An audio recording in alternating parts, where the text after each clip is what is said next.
esteemed leader, the whip of the Democratic caucus. Mr. Hoyer.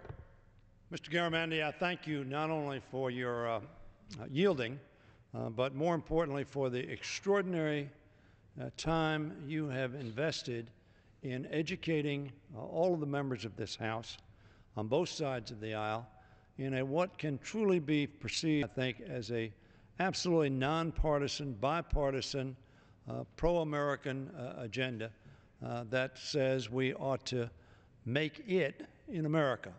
And if we do, we're going to make it in America. We're going to succeed in America. You've got our logo up there, Manufacturing Matters. I want to congratulate you, and I want to congratulate Ms. Sutton from Ohio, who has been such an extraordinary advocate. Her legislation, in many respects, took the automobile industry and put it back on track. And that was an action that saved literally hundreds of thousands of jobs.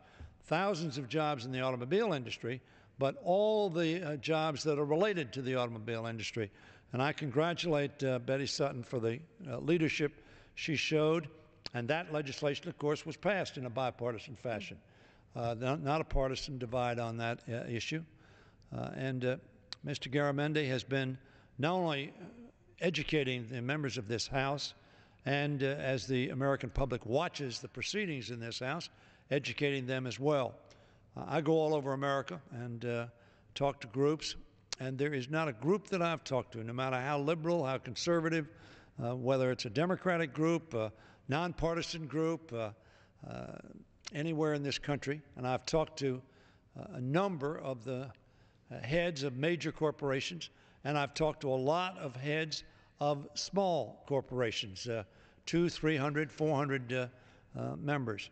And all of them are appreciative of the fact that we have focused the Congress of the United States and the administration and America on the importance of making things in America.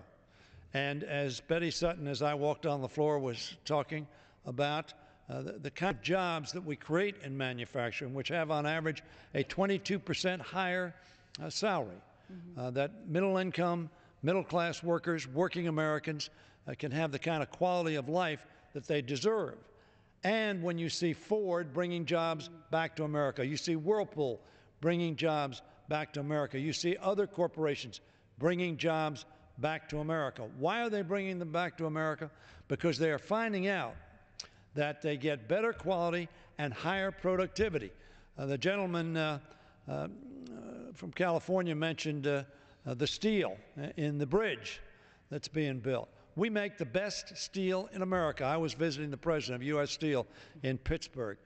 Extraordinary technology. And we are the most productive producer of steel now.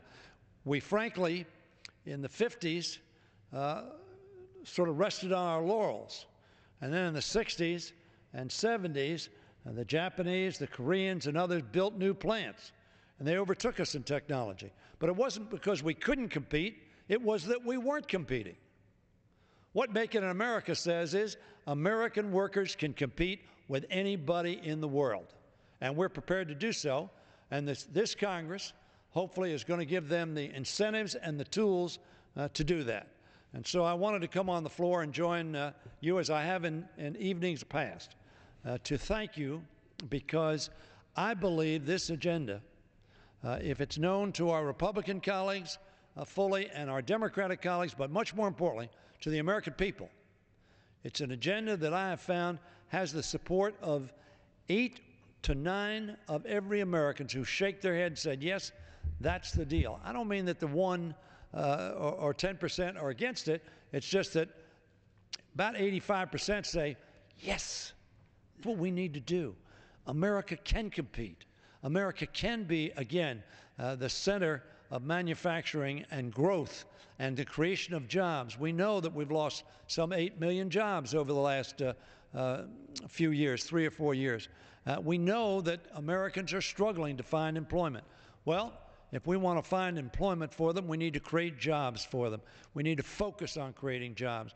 And I'm hopeful that as we move on in the coming months that we will, in fact, start focusing on jobs, on job creation. We've created, as you know, 1.75 million new private sector jobs over the last 13 months. But that's not enough. It's progress, but it's not enough. And so I congratulate the gentleman and thank him for his leadership. And I thank Mrs. Sutton for hers as well.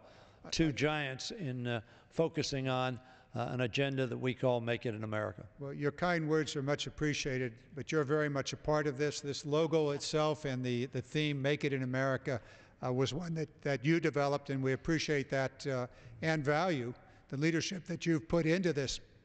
I want to turn back to our colleague from Ohio. We have